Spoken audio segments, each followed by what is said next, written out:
मेरा सबसे लास्ट में इंटरव्यू था। अच्छा। हाँ, तो फीवर आना स्टार्ट हुआ तो मैंने भी यार अब तो क्या ही कर सकते हैं यहाँ, कोई नहीं आने दो। तो मैंने कोट की बटन निकाल के बैठा, तो चेयरमैन सर थे, उन्होंने डायरेक्ट बोला कि अच्छा एक कहाँ से सीखा है। तो मम्मी से बात करी तो बोलते हैं कि हाँ बेटा, तो मम्मी रिजल्ट आए वो कि अच्छा कहाँ है वो। लहरों से डरकर नौका पार नहीं होती, कोशिश करने वालों की कभी हार नहीं होती। और यह बात एक बार फिर से किसी ने सच में साबित कर दी है, हमारे आज के यूपीएससी टॉपर नीरज धाकड़ ने। बहुत बहुत बधाई और शुभकामनाएं आपको। यूपीएससी में इन्होंने 747वीं रैंक हासिल की है इस बार, और इसके साथ ही बड़ी बात यह है कि अपने राज्य का, अपने जिले का, अपने घर का नाम भी रोशन किया है इसी के साथ। तो एक बार फिर से बहुत बहुत बधाई। कैसा लग रहा है? Thank you so much sir, अच्छा लग रहा है। जब रिजल्ट आया तो आप उस वक्त कहाँ पर थे? किसने आपको रिजल्ट बताया? सर मैं जहाँ रहता हूँ रेंट से, यहीं नेहरू विहार में, तो वहाँ रूम पे ही थे, फ्लैट में हम 3 लोग थे। मतलब फ़िलहाल तो खाना खा रहे थे उस समय, तो पता तो था कि लगभग 1:30 बजे के आसपास है वैसे आना है। तो हमने सोचा कि 2-2:30 बजे की बोल रहे हैं, तो हो सकता है कि 2-2:30 बजे या 3 बजे आएगा।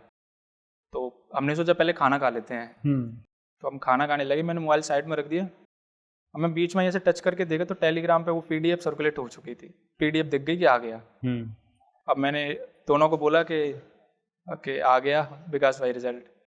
तो बोलते हैं चलो देख लेते हैं। मैंने पहले खाना खा लेते हैं फिर देखते हैं। तो पहले हमने खाना जल्दी खाना ख़त्म किया और आए, जैसी पीडीएफ ओपन की और डायरेक्ट नाम सर्च किया मैंने खुद। मन में क्या चल रहा था खाना खाते वक्त? वो तो खाना खा लिया, मन में ये चल रहा था क्या होगा। वैसे ही हार्ट बीट 2-3 दिन से वैसे ज़्यादा हो रखी थी। तो पीडीएफ निकाली, उसमें डायरेक्ट नाम सर्च किया तो नाम आ गया नीरज। मैंने पर हम तीनों ने खुशी मनाई। कैसे, क्या रिएक्शन था? हाँ, खूब चिल्लाए रूम में, भाई हो गया। तो ऐसे ही था। फिर घर कॉल किया पापा को बताया, पापा स्कूल में थे, पिताजी प्राइमरी टीचर हैं। तो मैंने सोचा मम्मी से बात करनी है। फिर मैंने घर वाले नंबर पे फ़ोन लगाया, तो मम्मी से बात करी तो बोलते हैं कि हाँ बेटा, तो मम्मी रिजल्ट आए वो कि अच्छा कहाँ है वो। तो मैंने जी कि पास हुए वो मुझे। हाँ, अरे बहुत बड़ी बात है बेटा। फिर उसके बाद बधाइयों का तांता लग गया एक एक करके? उसके बाद दोस्त यार कॉल सब आते जाते हैं। यूपीएससी में आने का मन कैसे हुआ? कैसे मोटिवेशन बनाया कि यूपीएससी ही आना है? सर इसकी एक लंबी जर्नी है। पहले तो मुझे यूपीएससी में ऐसा कुछ पता भी नहीं था। मुझे पता था कि मैंने 11th में मैथ्स लिया था, तो मुझे ये लगा था कि आईआईटी करनी है, कोटा जाना है। मतलब फैमिली भाई बोलता था कि कोटा भेजेंगे 12th के बाद तुझे। और जब मैं 12th में था तो दिसंबर 2014 मेरे भाई का एक्सीडेंट हो गया, उसमें उनका डेथ हो गई। तो फिर उसके बाद घर पे जो इशूज़, सारी समस्याएं आने लगी, तो फिर घर के पास रहना, घर में रहना ज़्यादा ज़रूरी था। तो मैंने 12th तो ऐसे ही पास कर लिया। फिर उसके बाद कोटा आईआईटी वगैरह का मैंने छोड़ो, अब यहीं रहना है। तो मैंने ग्वालियर में बीए का एडमिशन लिया और लगभग 2017 तक मैं ग्वालियर रहा।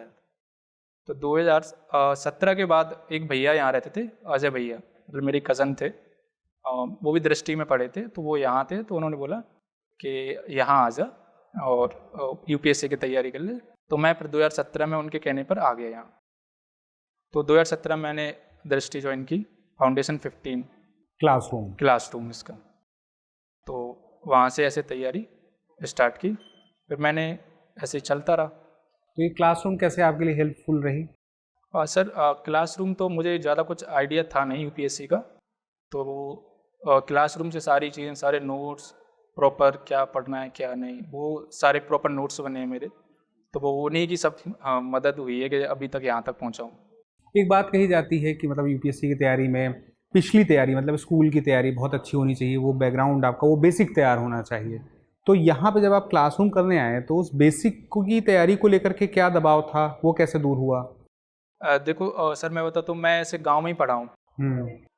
जैसे मध्य प्रदेश के मुरैना जिले से संबंध रखता हूँ, तो मैं एक गाँव में ही गवर्नमेंट स्कूल में 7वीं क्लास तक पढ़ा हूँ। तो फिर उसके बाद मैं ग्वालियर पहुँचा हूँ, वहाँ भी गवर्नमेंट स्कूल में पढ़ा हूँ। तो उतना मैं कहूँ कि बेसिक मेरा बहुत स्ट्रॉन्ग था, बहुत अच्छा था, तो वैसा कुछ नहीं था। और इंग्लिश में तो मैं मतलब वीक था काफ़ी।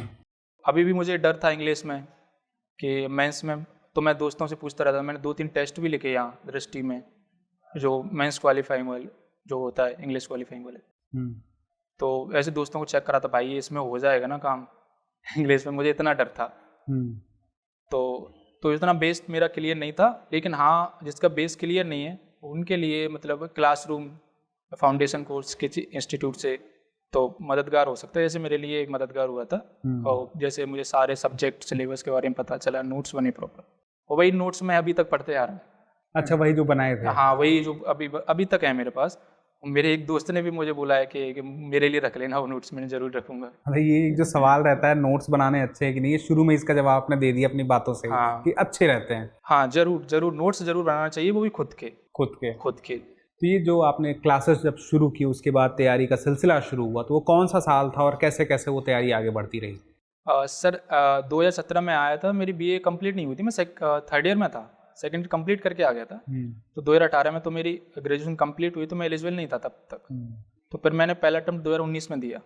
कैसे पता चला आपको मतलब दिल्ली आना है और मुखर्जी नगर दृष्टि में ही आना है, ये कैसे? मैंने बताया था कि अभी मेरे भैया रहते थे यहाँ। हाँ। तो वो भी दृष्टि में ही थे। हाँ। उन्होंने भी दृष्टि में। अच्छा, दृष्टि में ही थे? दृष्टि में उन्होंने बताया कि... तो उन्हीं के साथ रहा मैं, जो अजय भैया मैंने बताया था। और फिर उन्हीं के साथ मैं रहा भी। हाँ। लेकिन उनके साथ कुछ हेल्थ इश्यूज हो गए तो वो यहाँ से छोड़ के चले गए थे। हाँ, फिर उसके बाद हाँ अटेम्प्ट की बात हम कर रहे हैं। अटेम्प्ट मैंने 2019 में पहला अटेम्प्ट दिया। तो मुझे ये था कि मैंने ऐसे ही दिया, मतलब देना है, फॉर्म फिल कर दिया था। देना तो है अटेम्प्ट, और सिलेबस भी कंप्लीट, लगभग कोचिंग कंप्लीट हो चुकी थी। तो मैंने दे दिया। तो मैंने मिलाया था, सी सेट पहले मिलाया। तो सी सेट में मैं पास हो रहा था।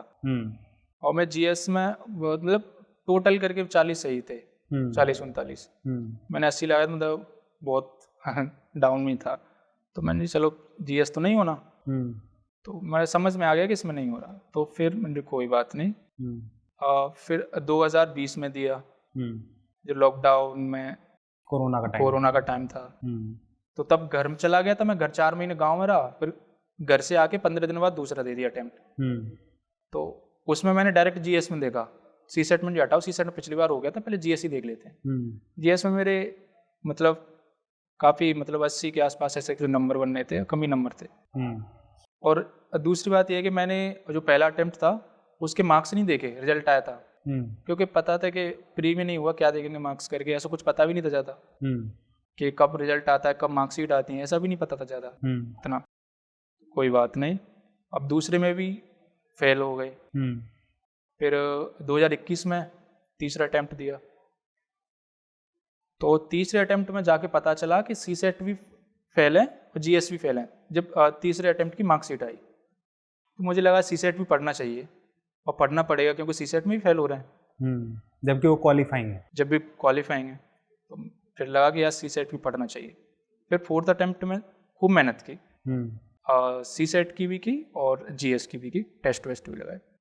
लेकिन फोर्थ अटेम्प्ट में भी मैं सी सेट में और जीएस में दोनों में फेल हो गया। दोनों में। फिर मैंने मतलब एक और लेवल बढ़ाया तैयारी का, और मतलब और ज़्यादा करनी है, कहीं ना कहीं तो होगा। और उस दौरान 2022 में मतलब ये फोर्थ अटेम्प्ट के बाद फेल होने के बाद मेरा 2022 में नेट जेआरएफ हो गया था हिस्ट्री से।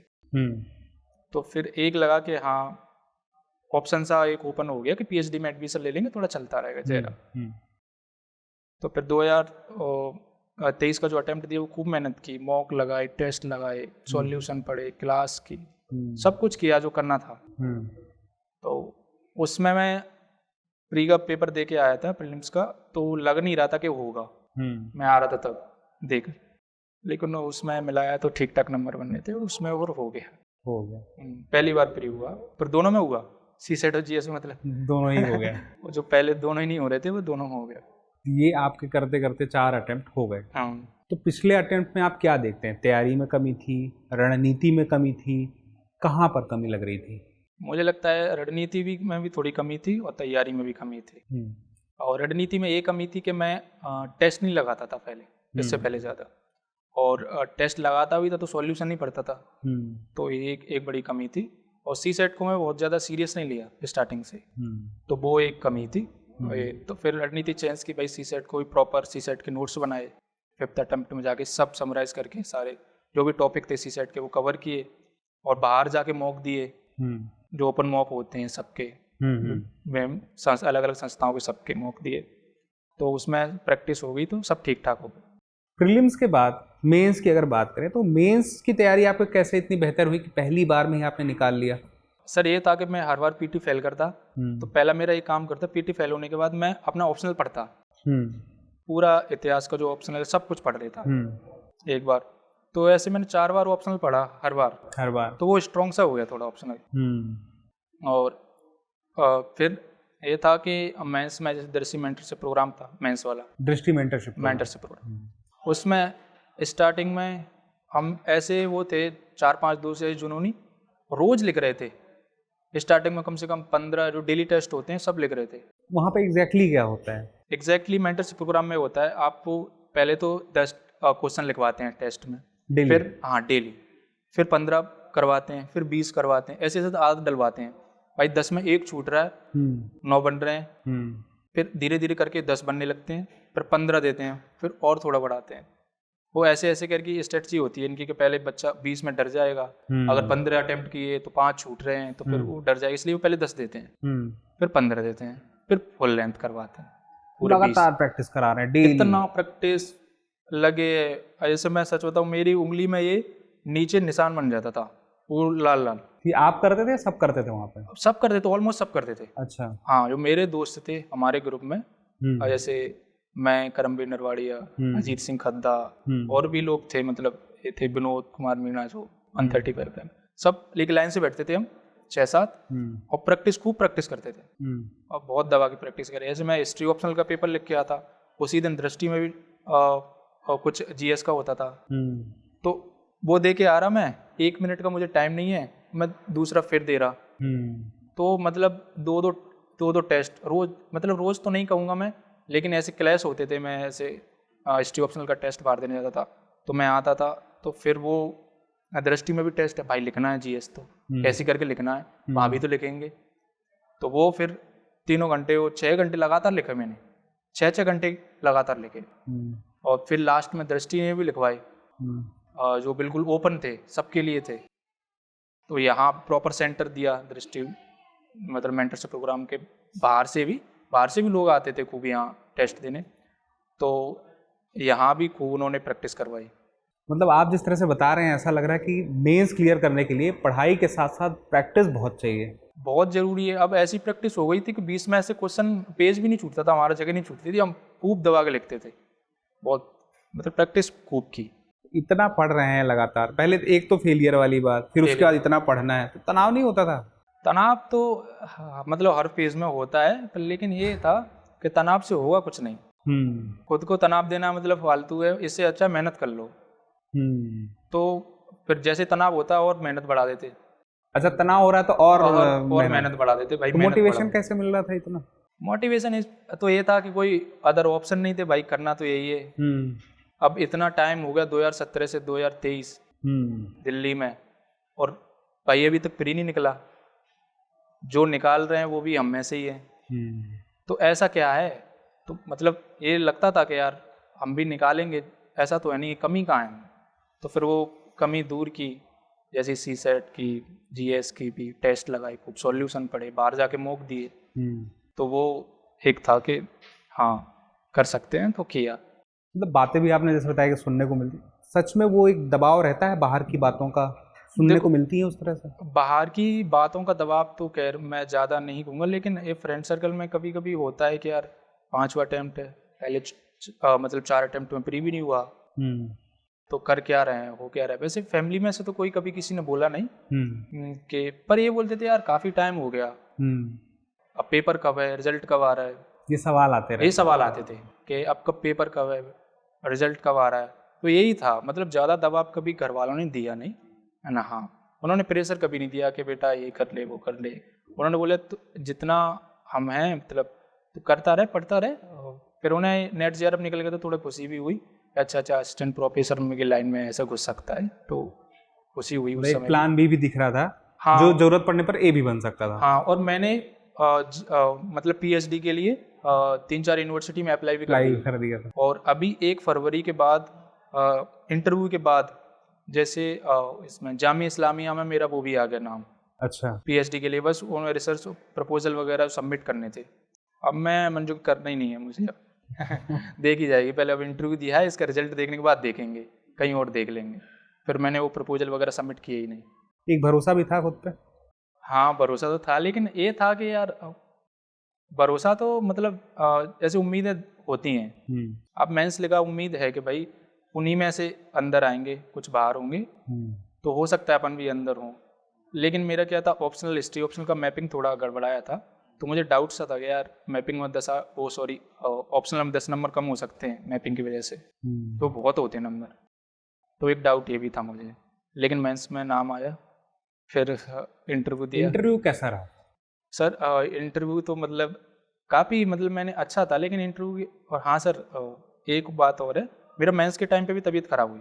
अच्छा। हाँ, मेंस के जो पहले 5 पेपर हो गए, उस बीच में गैप मिलता है, उस गैप में मेरी तबीयत खराब हो गई।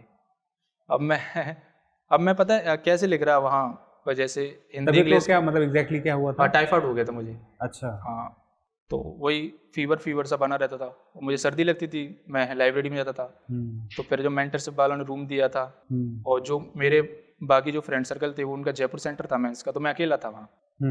और बाकी लोग साथ वाले थे, लेकिन वो मेरा रूममेट अजीत सिंह खद्दा वो रूममेट था, तो वो उसका भी जयपुर था, करमवीर का भी जयपुर था सेंटर, तो वो ये सबरे चले गए। तो मैं अकेला था रूम में। वैसे मैंने बोल दिया था आसपास वालों को, यार सुबह नहीं उठूँ ना, जगा दिया करूँ, क्या पता हो मेंस का पेपर ही छूट जाए, तबीयत खराब है तो, क्योंकि दवाई खा के सोता था। अब ये था कि मैं पेपर लिखता था वहाँ से, हिंदी इंग्लिश का लिखा और फिर ऑप्शनल का पेपर लिखा। तो मैं ऐसा करता था कि दवाई नहीं खाता था, दवाई में जो सुबह वाली जो लंच वाली जो आफ्टर खाना खाने के बाद होती है, मैं दोनों पेपर लिखने के बाद खाता, क्योंकि मुझे ये लगता था कि मैं अगर ये डोज ले लूँगा कि नींद ना आ जाए पेपर में। तो लंच वाली भी आप शाम तक खा रहे थे? हाँ, शाम को खाता था दवाई और पेपर लिखने के बाद, तो वो था। और इंटरव्यू में भी ऐसा हुआ, इंटरव्यू से 1-2 दिन पहले मेरी तबीयत खराब हो गई, और मेरे साथ एग्जाम फीवर टाइप आ जाता था कुछ? हो सकता है, और तबीयत पता नहीं क्या था, वो प्रेशर की वजह से या फिर कुछ। तो इंटरव्यू के दौरान भी मेरी तबीयत, उस मीटिंग हॉल में मुझे फीवर आ रहा, मैं दवाई मेरे दोस्त के बैग में रह गई, मेरी दवाई थी वो। अब मैं अंदर फीवर चढ़ रहा, मतलब सेकंड हाफ में मेरा इंटरव्यू था, लगभग 2:30 बजे से मेरा फीवर स्टार्ट हुआ, मेरा सबसे लास्ट में इंटरव्यू था। अच्छा। हाँ, तो फीवर आना स्टार्ट हुआ, तो मैंने भी यार अब तो क्या ही कर सकते हैं यहाँ, कोई नहीं, आने दो। अब वो अपने आप आया, उतर भी गया 5 बजे तक, लगभग 5 से 1-2 मिनट पहले मैंने एंट्री किया।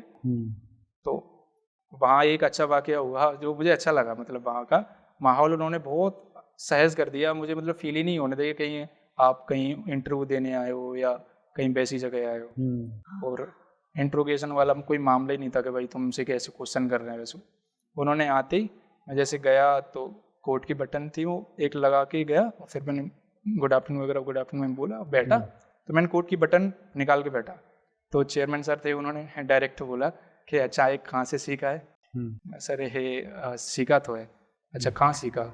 सर ये 2-3 मैंने जो 2-4 मैंने मॉक दिए, हाँ उसमें उन्होंने सिखाया था कैसा, तो वो सब हंस रहे थे, तो माहौल बहुत आसान हो गया। तो ये जर्नी थी। इस जो इंटरव्यू की आपने बात बताई कि कहाँ से सीखा, वो थोड़े माहौल भी लाइट हुआ। हाँ बहुत लाइट हो गया, मतलब तो आपने मॉक का जिक्र किया, तो इंटरव्यू गाइडेंस प्रोग्राम का भी कुछ फायदा रहता है इसमें? इंटरव्यू गाइडेंस प्रोग्राम का बिल्कुल फ़ायदा होता है कि जैसे दृष्टि में ही हम सब लोग बैठ के डिस्कस करते थे कोई टॉपिक पर, तो वो उसका तो बहुत फ़ायदा था। तो वहाँ लाइब्रेरी में सारे लोग हम डिस्कस करते थे, तो ये अच्छी चीज़ है। और मेंटरशिप का तो योगदान बहुत ज़्यादा है, क्योंकि एक अच्छा इन्वायरमेंट लिया और कुछ दोस्त नए से बने, कुछ पहले के भी थे, कुछ नए दोस्त मिले, तो साथ में। टेस्ट सीरीज कितनी महत्वपूर्ण है पूरी तैयारी में? सर मेंस की या प्रीलिम्स की, दोनों की मैं बात करूं तो प्रीलिम की टेस्ट सीरीज शुरुआत में बहुत इंपॉर्टेंट है, क्योंकि प्रीलिम्स ही नहीं निकलेगा तो फिर कैसे बात में।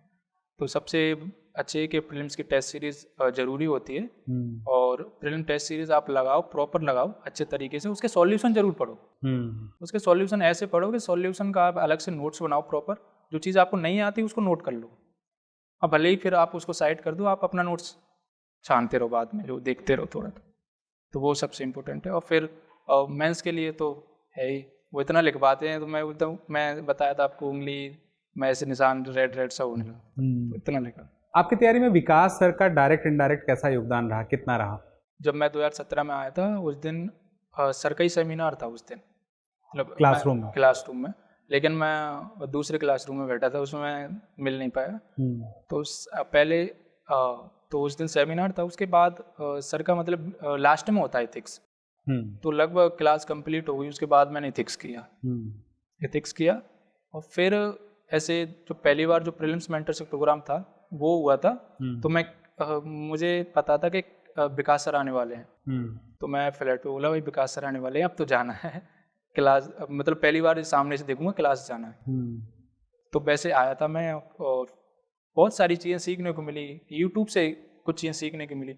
कुछ चीज़ें होती हैं आपको लाइफ में परेशान करती है, तो मैं यूट्यूब खंगालता हूँ, विकास सर कोई भी टॉपिक हो, कोई भी देखने बैठ जाओ आप, पता ही नहीं चलता चल रहा है, बढ़िया लुत्फ, कितना समय बीत गया है पता नहीं चलता। हाँ, मतलब ये है कि उनका कोई सा भी वीडियो अलग अलग मतलब एक लॉकडाउन में मैंने आरक्षण पे देखी थी, 371 पे देखी थी, शायद 370 पे देखी थी, हाँ, जम्मू कश्मीर वाले मैटर पे देखी। तो उनकी मतलब ये है कि यूट्यूब पे आती हैं, देखते रहो आराम से, और इतना कुछ जानने को मिलता है। इमरजेंसी वाली एक वीडियो देखी मैंने, इतना कुछ जानने को मिला उसमें है, मंजू की यार रोको पहले इतना सारा हो गया था, मंजू की थोड़ा रिलैक्स करने दो। अब एक बाद में क्या क्या बोला सर ने, अब 4-5 घंटे की क्लास उनकी, तो कोविड टाइम में मजा भी आता, बड़ा मजा आता था, वो सुनते रहते थे। और ये भी है कि ज़्यादा स्पीड में मजा ही नहीं, ज़्यादा स्पीड में वो चला नहीं सकते वीडियो, क्योंकि वो सब मजा खराब हो जाता है। तो आराम से चलने दो, क्योंकि सर का थोड़ा लहजा है ना, वो आराम से जो बोलते हैं, वो बड़ा तमीज़ से देखो, आराम से, बड़े प्यार से, तो वो अच्छा सुकून देता है, वो अच्छा लगता है। इस पूरी तैयारी में जब भी आप बात कर रहे थे, अभी मेंटरशिप की बात बता रहे थे, तो स्टूडेंट जानना चाहेंगे कि मेंटरशिप है क्या? पता चला हमने इतनी बार जिक्र किया है, उसका अंदाजा ही नहीं लग रहा है। अच्छा, ऐसा होता है कि प्रीलिम्स मेंटर्स प्रोग्राम जो प्रीलिम्स के लिए चलाते हैं, उसमें आपको लाइब्रेरी दी जाती है फ्री, उसका टेस्ट होता है पहले तो। अच्छा, प्रीलिम्स के लिए टेस्ट होता है, जो मेंटरशिप प्रोग्राम के लिए टेस्ट होता है, दृष्टि की तरफ से कंडक्ट होता है। वो टेस्ट अगर उसमें कट ऑफ क्लियर होती है, कितनी सीटें लेनी है, तो टेस्ट के बाद जो बच्चों को सिलेक्शन होता है उनको लाइब्रेरी फ्री मिलती है, और प्लस में ये मिलता है कि आपको इन्वायरमेंट मिलता है, और क्या बोलते हैं, टेस्ट सीरीज फ्री मिलती है। टेस्ट प्रॉपर टेस्ट होते हैं, अब तो हफ्ते में 2 टेस्ट हो रहे हैं, एक शायद गुरुवार को होता है, एक संडे को होता है, मुझे लगता है रविवार। मेंस का भी सेम ऐसे है? मेंस का तो और ज़्यादा मतलब ये है कि मेंस में तो प्रॉपर रोज ही करवा रहे हैं, रोज मेहनत, सुबह से लेके शाम तक, रात तक 11-12 बजे तक हम बैठे हैं, 7-7 बजे से रात 12-12 बजे तक बैठे हैं। जब बोलते थे भैया अब गेट बंद कर रहे हैं, हाँ, जो रहना है वो रुक जाओ, वो जो जाना है वो चले जाओ, तब जाते थे 11-12 बजे। एक बार कोई प्रीलिम्स निकाले, क्लियर करे, हाँ, और सीधे मेंटरशिप में आ जाए, मेंटरशिप सारी मेहनत वहीं पे बैठ के हो जाएगी। मेहनत तो इतनी करवाते हैं, मैं बता तो रहा हूँ आपको कि सुबह से टेस्ट पे, और मटेरियल की कोई कमी होती नहीं। आप इतने साल से जब तैयारी कर रहे थे, 17 में कोरोना का टाइम आता है, फिर आपने बताया कि ऑनलाइन वीडियो भी देख रहे थे। हाँ, ऑनलाइन तैयारी करना कितना ठीक रहेगा और किसके लिए ठीक रहेगा? ऑनलाइन उनके लिए ज़्यादा होती है, जैसे कोई मतलब फाइनेंशियली ज़्यादा वीक है, हो सकता है दिल्ली का जो खर्चा वर्चा नहीं अफोर्ड कर सकता, उनके लिए तो इम्पोर्टेंट है ही। और किसी का जो हेल्थ इशूज़ है, जो दिल्ली में नहीं रह पा रहा है, उनके लिए जो बाहर जो अच्छा गांव है, शहर है, वहाँ का एनवायरनमेंट ठीक है उनके लिए, तो उनके लिए, और कोई जॉब वगैरह कर रहा है तो उसके लिए भी इम्पोर्टेंट हो जाता है ऑनलाइन। बाकी जो अगर दिल्ली आ सके, फाइनेंशियली ठीक है, तो ऑफलाइन ज़रूरी है, मुझे लगता है ऑफलाइन ज़्यादा बेहतर है। चलते चलते बस 1-2 बातें ये कि इस पूरे सफ़र में वो कौन कौन सी बातें हैं, कौन कौन सी घटनाएं हैं, कौन कौन सी स्थितियां हैं जो आप हमेशा ज़िंदगी में याद रखने वाले हैं इस तैयारी के दौरान की? सर, भाई के साथ आखिरी मुलाकात वो थी, मुझे वो अब भी याद है, जिसने बहुत परिवर्तन लाया लाइफ में। ये हाँ, लाइफ में थोड़ा ये हो गया कि बहुत टाइम लग गया थोड़ा संभलने में, फैमिली को, मुझे सारी चीज़ों को, तो वो एक इंसिडेंट था। और बाकी लाइफ में ऐसे फेलियर्स तो होते रहे, पर मैंने कभी उन्हें खुद पे हावी नहीं होने दिया है। मैं चलता रहा, पढ़ता गया, कंसिस्टेंसी बनाए रखी, मेहनत करता रहा, पेशेंस रखा, आसानी से। किन हॉबियों को साथ में लेकर चल रहे थे? जैसे हाँ, मेरी शेर व शायरी हॉबी है, मतलब मैं लिखता हूँ और सुनता भी हूँ, तो कभी कभी जैसा नहीं मन लगता, नहीं करता, तो लिख लेता हूँ और सुन भी लेता हूँ। चलिए कुछ सुनाते हुए बात को ख़त्म करते हैं।